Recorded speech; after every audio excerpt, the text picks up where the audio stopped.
할렐루야. 우리 주님의 이름을 찬양합니다.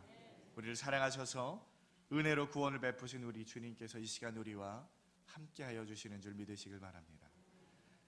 오늘은 이제 구원의 원리라는 제목으로 말씀을 증거하겠습니다. 자, 이제 특세가 이제 절반이 되었네요. 거의 절반이 되었습니다. 끝까지 승리하는 여러분 되시길 축원합니다. 자, 이제 오늘 우리가 살펴볼 말씀은요, 사사기 10장의 말씀입니다. 사사기 10장의 말씀이요. 자, 사사기를 계속해서 우리가 읽어오고 있는데, 우리 하나님께서는요, 계속 똑같은 역사의 반복에서 많은 이야기들을 이 사사기를 통해서 우리에게 보여주고 있습니다.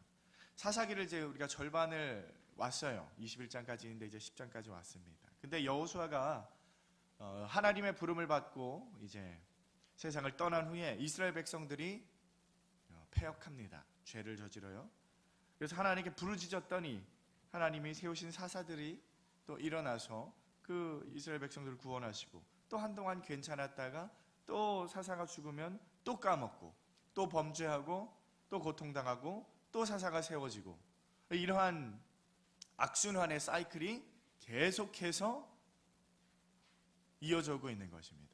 계속 이어져 오고 있어요. 근데 오늘 본문 말씀은요, 뭐 비슷해요. 또 똑같은 스토리가 전개되는 것처럼 보입니다. 그런데 여기서 조금 다른 개념의 모습을 우리가 살펴볼 수가 있는데, 자, 이제 보면요, 처음 이제 10장을 시작하게 되면 어제 우리 유 목사님께서 아비멜렉에 대한 이야기를 해주셨는데, 그 다음에 그 이후에 이제 돌라라는 사사가 일어나게 됩니다. 돌라. 그리고 또 그 이후에 야일이라는 사람이 일어나요. 그리고 또 야일이 죽은 후에 이 이스라엘 백성들이 하나님께 또 범죄하며 나아가는 것입니다. 그런데 잠시 말씀드리면, 이런 돌라나 야일, 굉장히 짧은 본문에 이제 등장하죠. 근데 돌라나 야일도 분명히 사사예요. 또 기드온이나 삼손 같은 똑같은 그러한 사사입니다. 그런데 성경에 이제 적혀진 분량이 굉장히 적어요. 그래서 뭐 어떤 사람들은 뭐 이 사람들이 영향력이 적다 뭐 이렇게 생각할 수 있는데, 뭐 전혀 그런 건 아니고요. 뭐 그래서 우리가 소사사라고 불러요. 소사사. 영어로 또 이렇게 보면은 마이너 저지, 마이너 사사, 소사사, 뭐 대사사가 있고, 그거는요 뭐 영향력이 크고 뭐 하나님이 크게 사용하셨다 해서 대사사가 아니고 소사사가 아니고요. 성경에 많이 기록되었냐, 적게 기록되었냐, 뭐 그겁니다. 뭐 선지서 중에서 소선지서가 있고 또 대선지서가 있잖아요. 그것도 분량이에요, 분량. 분량에 따라서 그렇게 부르는 겁니다. 어쨌든 뭐 처음 이제 소사사들의 이야기가 지나가고요. 오늘 이제 6절 말씀에 보면은 이스라엘 자손이 이제 다시 역사를 반복을 하기 시작합니다. 자, 여호와의 목전에 악을 행하여, 이제 이렇게 시작을 합니다. 6절 말씀에. 참, 또 이제 지겹지도 않은지 또 똑같은 역사가 반복이 되고 있어요. 자, 근데 보면요, 사람들은 계속 변해요. 변하다라는 말이 무엇이냐면, 자, 사사 시대가 지금 한 전체를 보면 대략 400년 정도가 됩니다. 400년 정도 시간에 첫 번째 이제 살았던 사람들이 400년을 쭉 사는 게 아니잖아요. 사람들은요, 이제 나이가 들면은 죽어요. 또 그럼 또 새로운 사람이 태어나고 또 죽고, 이제 그러한 인생 가운데에서 사람들이 어떻게 하냐면, 그 과정에서 하나님께 범죄하고, 또 그래서 하나님이 이들에게 고통을 주시죠. 그러니까 또 하나님께 부르짖어서 하나님이 사사를 보내서 구원하시고, 그 사이클이 반복이 되는데, 개인적인 이 인생들을 살펴봤을 때는요, 그 인생에서, 그 짧은 인생, 100년도 못 사는 인생 가운데에서 뭐 하나님께 범죄했다가 하나님한테 기도했다가 하나님이 사사를 보내셔서 구원받는 그러한 것들을 뭐 한 번, 많으면 두 번, 뭐 그런 정도일 겁니다. 그런데요, 하나님의 입장에서 봤을 때는요, 이게 한 번, 두 번이 아니라 12번도 더 되는 거예요. 그러니까 하나님이 봤을 때는요, 그 심정이 어떻겠습니까? 한번 생각해 보세요. 우리가 하나님의 뭐 마음을 헤아리는 것이 쉽지 않겠지만, 그 입장에서 한번 생각을 해보라는 것입니다. 그 무지랭이 같은 인간들을 바라볼 때 우리 하나님의 마음이 어땠겠냐고. 깝깝한 거예요. 막 속이 터집니다.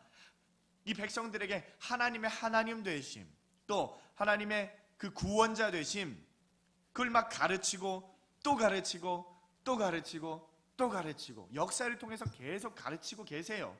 그래서 우리가 그러한 맥락과 이해 가운데에서 오늘 본문을 우리가 살펴봐야 합니다. 자, 6절 말씀에 백성들이 또 타락을 해요. 범죄를 합니다. 그리고 이제 그래서 7절 말씀에 오면 어떻게 돼요? 똑같은 수순이에요. 하나님이 진노를 발하세요. 그래서 그 이스라엘 백성들을 블레셋 사람과 암몬 사람에게 팔아버리는 거예요. 여기서 이제 팔아버린다라는 말을 하나님이 항상 사용하시는데, 이것은요 구속사적인 그 맥락에서 보면은 우리가 누구의 노예가 되는 것입니까? 죄의 종으로 팔려가는 거예요. 그래서 나중에 하나님께서 예수 그리스도를 핏값으로 주고 우리를 다시 사오시는 겁니다. 그러한 개념에서 하나님 우리를 팔아버렸다라는 그러한 단어를 사용하시는 거예요. 뭐 하려고요? 우리 고생시키려고. 잠깐 팔았다가 다시 사오시는 거예요. 아주 비싼 값을 주고. 자, 그래서 몇 년 동안 고난을 당하냐면 18년 동안 이제 고난을 당합니다. 그러다가 이제 10절 말씀을 보면요, 이스라엘 백성이 여호와께 부르짖어 가로되, 이렇게 말을 해요. 똑같은 수순이죠. 범죄를 합니다. 하나님 고난을 주세요. 또 이제 회개해요. 근데 전에 같았으면 하나님께서 반응이 비슷했을 거예요. 자, 이스라엘 백성들이 막 회개하면서 하나님께 막 부르짖으면 하나님이 곧바로 사사를 세우셔서 문제를 해결시켜 줬어요. 그랬는데 이번에는요, 웬걸 하나님의 반응이 조금 다릅니다. 하나님의 대답이 심상찮아요.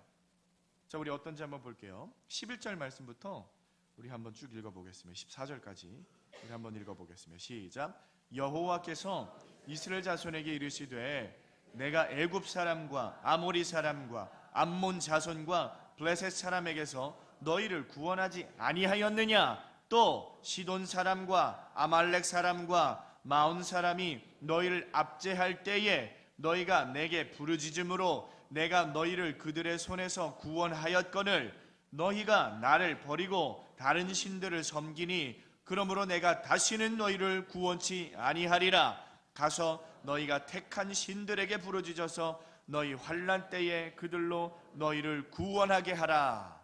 아멘. 자, 무슨 상황이에요? 하나님께서요, 예전 같았으면 그냥 너희들 너희 나만 의지해라, 나만 바라봐 이러면서 사사를 보내주시고 구원하셨어요. 근데 이번에는 그렇게 반응하시지 않는다라는 겁니다. 너희들 섬기는 신 많잖아. 그 섬기는 신들한테로 가. 왜 나한테 와서 또 구원해달라 그러냐? 섬기는 거 실컷 가서 섬겨놓고서는 왜 이제 와서 나한테 왜 떼쓰고 난리야? 난 너희 구원 안 할 거야. 하나님 이렇게 나오시는 거예요. 난 너희 모르는 일이야. 너네들 알아서 해. 난 너희 구원 안 시켜줄 거야. 그러니까 이스라엘 백성이 또 어떻게 나오니까요? 더 세게 회개하는 거예요. 하나님이 그렇게 나오니까 더 세게 회개해요. 막 자기들이 섬겼던 이제 우상 신상들 갖고, 하나님 이제 우리가요 얘네들 안 섬겨요. 그럼 막 하나님 앞에서 때려 부시는 거예요. 신상 막 버려버리는 거예요. 집에 있던 막 우상 석상들 신상들 있던 거 다 쓰레기통에 갖다 버리고, 하나님 우리 이제 얘네들 안 섬겨요. 이거 우리 안 해요. 이제 안 해요. 우리 깨끗해요. 하나님 우리 다시 도와주세요. 이러고 나오고 있는 것입니다. 뭐 그래서 어떻게 모르겠어. 하나님한테 예배를 드렸는지 제사를 드렸는지 뭐 자세한 건 안 나오지만 아무튼 그렇게 했다고 나와요. 16절 말씀에. 우리 16절 말씀 한번 다 같이 읽어보겠습니다. 16절 말씀입니다. 시작. 자기 가운데서 이방신들을 제하여 버리고 여호와를 섬김에 여호와께서 이스라엘의 곤고를 인하여 마음에 근심하시니라. 아멘. 자, 근데 여기 조금 좀 애매한 부분이 있어요. 좀 이해하기 어려운 부분이 뭐냐면 하나님께서 보이시는 반응이에요. 자, 이스라엘 백성들이 16절 하반절에 그 우상신들을 버리고 하나님 앞에 나갔다고 했어요. 근데 하나님이 여호와께서 이스라엘의 곤고를 인하여 마음에 근심하시니라. 조금 애매한 반응을 보이십니다. 이스라엘 백성들이 회개하고 하나님 앞에 나아가는데 하나님이 근심을 하신 거예요. 왜요? 나 너희들 구원 안 할 거야 이렇게 말했는데 이거 구원해야 되나 말아야 되나, 이거 근심, 뭐 그런 근심입니까? 그런 거 아니에요. 이게 애매하게 느껴지는 이유가 무엇이냐면요, 번역에 조금 문제가 있는 거예요. 자, 하나님께서 이전에 말씀하신 나 너희를 구원 안 할 거야. 하나님은 그런다면 구원을 안 하십니까? 그건 아니에요. 뭐 그런 의미로 말하는 게 아니잖아요. 그렇죠? 하나님 반드시 이스라엘 백성을 구원하게 되어 있어요. 아무리 그래도 나 너희 구원 안 할 거야. 너네를 알아서 해. 이렇게 하시는 말씀이요. 뭐 진짜 그렇게 하시겠다라는 말이 아니에요. 근데 이제 오늘 이 16절 말씀 조금 애매하게 느껴지는 게 뭐냐면요. 저도 설교를 준비하면서 많은 주석들을 참고했는데 주석들마다 견해가 달라요. 이게 이런 뜻이다 저런 뜻이다 말이 달라요. 자, 지금 이 상황을 어떻게 보느냐에 따라서 조금이 아니라 굉장히 많은 해석이 전혀 다른 해석이 나올 수 있습니다. 자, 우리가 사실 지금 개역 한글 성경을 읽어서는요 이해되어지는 방향이 무엇이냐면요, 지금 이제 이스라엘 백성들이 막 간절하게 회개했으니까, 그렇게 회개하며 하나님 앞에 나왔으니까 11장에 이제 입다라는 사사를 보내셔서 전과 똑같이 그들을 구원하신다.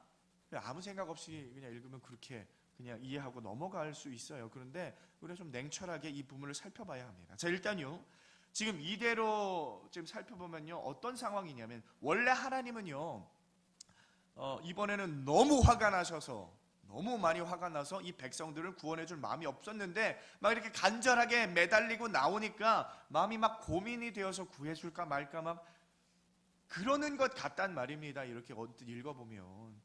근데 그렇게 이해하고 넘어가게 되면요 문제가 생겨요. 어떤 문제가 생기냐면요, 자, 하나님의 마음이 막 이랬다가 저랬다가 뭐 왔다 갔다 하시는, 그렇게 되는 거예요. 기분에 따라서 하나님이 전에 말씀하셨던 것과 상관없이 그런 분들을 묘사를 하고 있는 거예요. 그리고 교리적으로도 맞지가 않습니다. 자, 하나님이 우리에게 구원을 주시는 방도가 무엇이에요?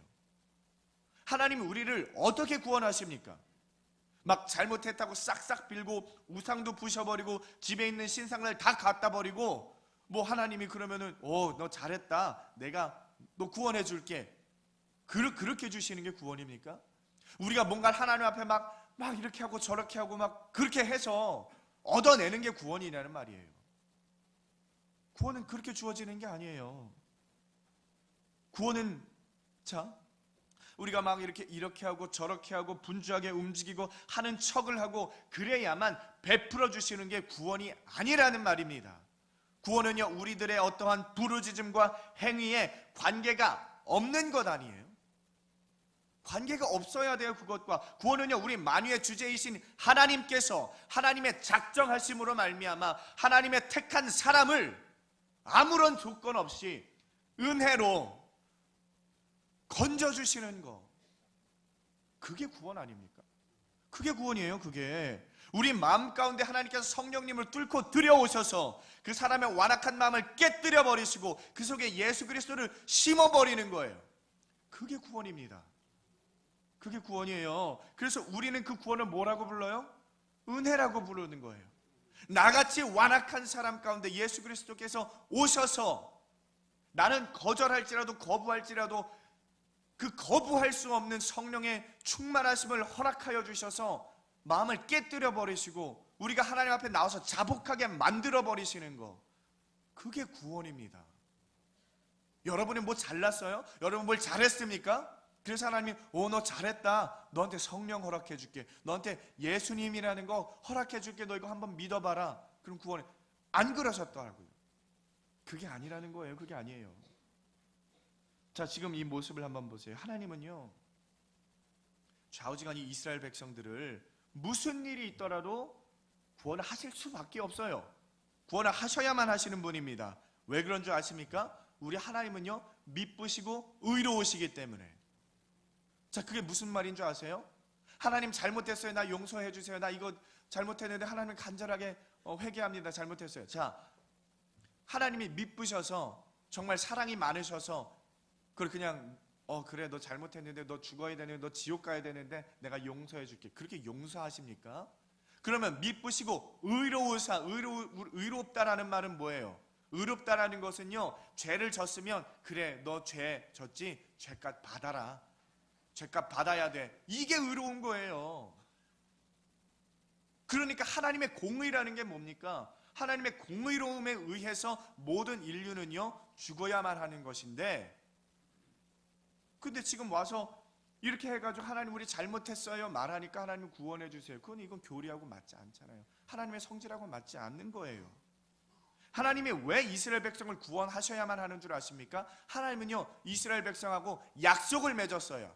언약을 맺었어요. 그렇기 때문에 이스라엘 백성들이 무슨 짓을 하더라도 하나님은요 구원하실 수밖에 없어요. 왜? 그들의 선조인 아브라함과 또 야곱과 그 선조들과 약속을 했기 때문에, 언약 백성이기 때문에. 그래서 하나님이 구원을 하시는 것입니다. 그래서 하나님 구원하실 거예요. 그래서 오늘 이 16절 말씀 우리가 다시 살펴봐야 하는 겁니다.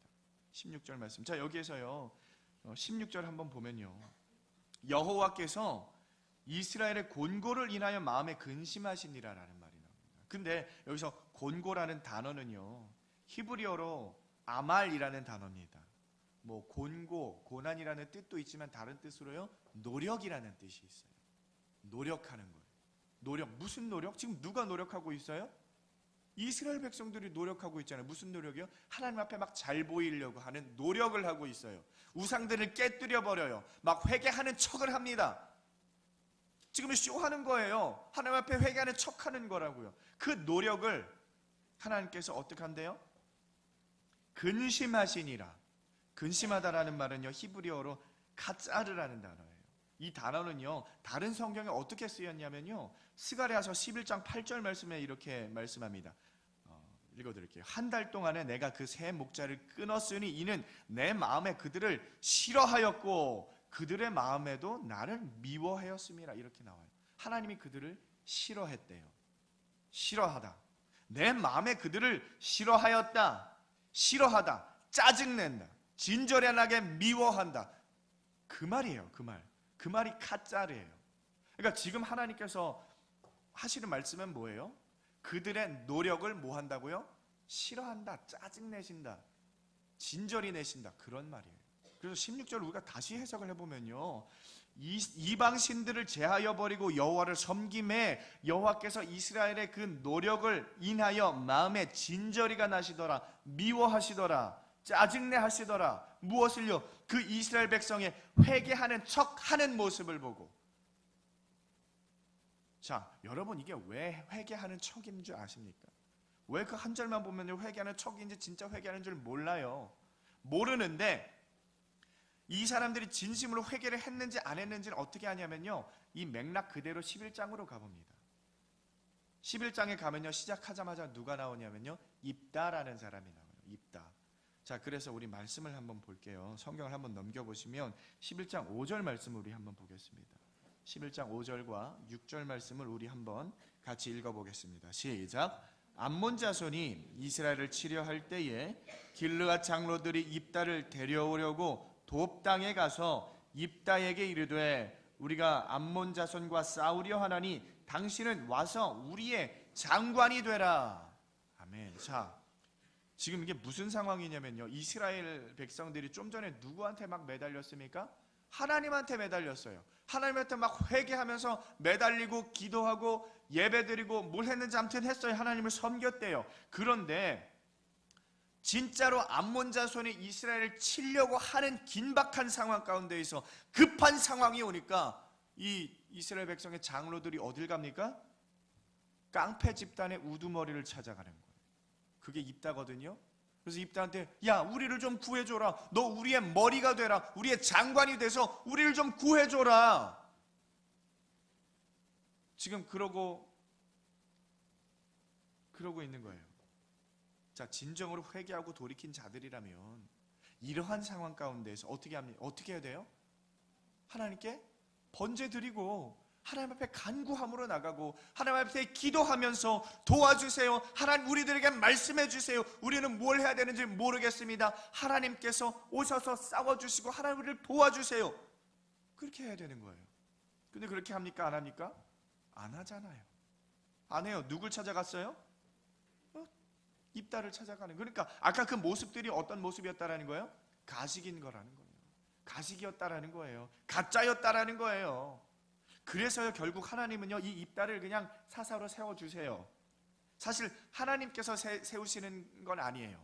이 상황을 보면요 누가 세우는 거예요? 이 사람들이 세우는 거예요. 사람들이 찾아가서 그 입다라는 사람을 제발 우리를 좀 도와주세요 하고 사사를 세워버리시는 거예요. 근데 하나님은요 그냥 허용을 하시는 거예요. 허용을 하시는 거예요. 왜 허용을 하시냐면요, 이 입다라는 사람은요 예수님의 그 예수 그리스도의 모형으로서 세워주셨기 때문에. 보면은 그 모형인 그러한 것들이 많이 나오는데요. 좀 이제 그거는 이제 시간상 제가 말씀드리긴. 어쨌든 중요한 것은 이 입다라는 사람은 예수 그리스도의 모형이라는 거예요. 모형. 이제 11장에서 다 설명하고 있는데, 어쨌든 자, 하나님이 지금 이 상황을 통해서 그냥 말씀하시고자 하는 메시지가 있어요. 메시지. 하나님이 어떠한 메시지를 주시려고 하느냐. 이 지금 역사를 통해서 하나님께서 우리에게 주시고자 하시는 메시지가 있다는 겁니다. 그 메시지를 누구한테 보내고 있습니까? 이 사사기를 읽는 모든 저자들, 모든 사람들, 그렇죠? 모든 독자들, 누구예요? 저와 여러분들을 포함해서 모든 사사기를 읽는 사람들한테 메시지를 주시는 겁니다.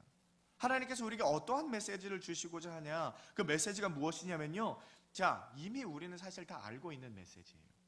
이미 우리가 다 알고 있는 메시지. 무엇입니까?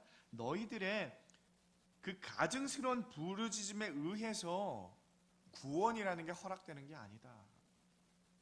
구원은 은혜로 말미암아 주는 거야. 구원은 은혜로 말미암아 주는 거야. 너희들 내가 사랑해. 너무 사랑한다.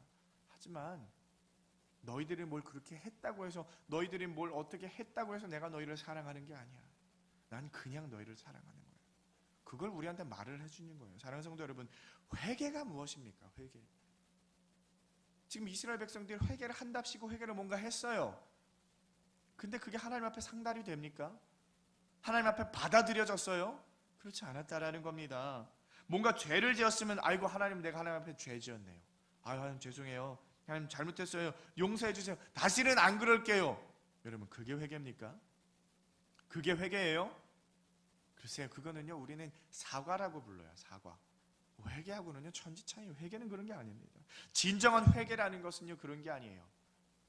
회개는 무엇이냐면요, 나를 사랑하는 그 욕망에 이끌려서 살아가던 모습을 어느 순간 내가 깨닫게 되고, 그 마음속에 이러한 시꺼먼 죄악들로 가득 차 있구나, 이걸 깨닫고 이 사실을 발견한 사람들이 그것이 얼마나 무서운 것인지, 얼마나 추악한 것인지 깨닫고 하나님 앞에 이제는 돌이켜서 하나님의 말씀으로 돌이키는 것, 그것이 회개입니다. 그게 회개예요. 그래서 끊어졌던 하나님과의 그 관계를 애통해하고 하나님 말씀에 목말라하고, 도저히 내가 돌아가고 싶어도 어디에도 길이 없어서 방황하던 그 영혼들을 보혜사이시며 중보자 되시는 예수 그리스도를 만나서 우리 하나님과 다시 관계가 회복되어지는 현상, 그게 회개라는 거예요. 그게 진정한 회개라는 것입니다. 그래서 이것이 바로 우리들의 구원의 원리인 줄 믿으시길 바랍니다. 하나님께로 돌아가는 것, 하나님께로 돌이키는 것, 하나님의 말씀으로 돌이키는 것은요, 그 회개라는 것이 사실 우리들이 하는 게 아니라는 거예요. 내가 어떻게 할 수 있는 게 아니라는 거예요. 회개는 우리가, 자 보세요, 하나님께 돌아가고 싶다고, 말씀으로 돌이키고 싶다고 돌이켜집니까? 우리 어떤 노력으로 하나님 앞에 돌아갈 수 있어요? 없잖아요. 깨어지는 관계가 그냥 돌이킨다고 회복이 되어지는 것입니까? 그렇지 않다라는 거예요. 그 일을 궁극적으로 행하시는 분이 누구십니까? 바로 우리 예수 그리스도라는 거예요. 그래서 우리 주인이라고 부르는 겁니다. 그래서 우리의 진정한 회개의 모습으로 나아갈 때는요, 여러분 진짜 회개 한번 해보셨어요? 정말 진정으로 회개 한번 해보셨습니까? 진짜 회개할 때는 어떤 현상이 같이 벌어지냐면요, 눈물 콧물 막 쏟아내는 거예요. 진짜 회개할 때요. 정말 하나님 앞에 간절함으로 기도하며 회개하며 나갈 때요, 눈물이 막 터져 나와요. 참을 수가 없습니다. 왜 그런 줄 아세요? 여러분, 회개가 무엇입니까? 하나님께 돌아가는 거예요. 하나님께 더 가까이 가는 거예요. 그게 회개예요. 자, 그러면 그 하나님, 찬란한 빛이신 하나님께 우리가 더 가까이 가면 갈수록 드러나는 것이 무엇입니까? 나의 더러운 죄악이 더욱더 계속해서 드러나는 거예요. 하나씩 하나씩 나의 마음 가운데 있던 더러운 것들이, 이렇게 저렇게 숨겨놨던 더러운 죄악들이 다 발각이 되어지더라는 것입니다. 회개하니까, 그러니까 도저히 하나님 앞에 우리가 당당히 설 수가 없는 거예요. 어떻게 해요? 그래서 무릎을 꿇게 돼요. 고개를 숙이게 돼요. 고백이 터져 나오는 겁니다. 하나님, 나는 죄인입니다. 하나님, 이렇게 더러운 죄인입니다. 하나님께 다가가면 갈수록 나의 불의함과 무기력함이 계속해서 들추어지는 거예요. 그러한 나의 모습을 보고 어떻게 눈물 쏟지 않을 수가 있으세요? 그러한 처참한 나의 모습을 보고 어떻게 가만히 있을 수 있냐 말입니다. 그러니까 눈물이 터져 나오고 고백이 터져 나오는 거예요. 그래서 하나님, 이 벌레만도 못한 자를, 주는 이 무익한 자를 제발 용서해 주세요. 하나님, 제발 긍휼을 베풀어 주세요. 그렇게 나가는 거예요. 이게 진정한 회개예요. 그리고 가능하다면 하나님, 나를 좀 구원해 주세요. 내 면목 없지만 하나님 구원해 주세요. 그렇게 붙들고 매달리는 거 아닙니까? 그래서 낮고 낮은 자리로 한없이 추락하는 거, 저 밑바닥까지 한없이 추락하고 비워지고 또 비워지는 그러한 모습으로 가는 것이 바로 참된 회개의 모습인 줄 믿으시길 바랍니다. 오늘 하나님께서 우리에게 요구하시는 것이 바로 이러한 모습이에요.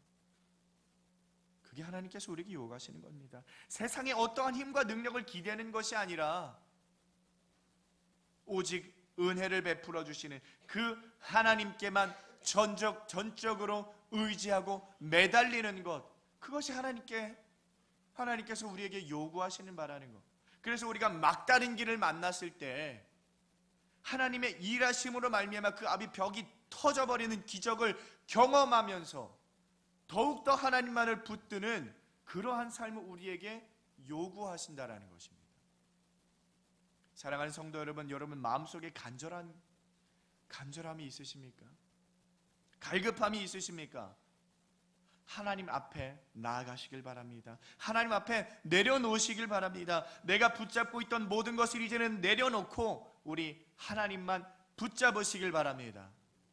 그리하여서 진정 하나님께서 원하시고 바라시는 그 비워지는 삶으로 인정받고 칭찬받는, 또 사랑받는 우리 사랑하는 우이제일교회 성도 여러분 다 되시길 주님의 이름으로 축원드립니다.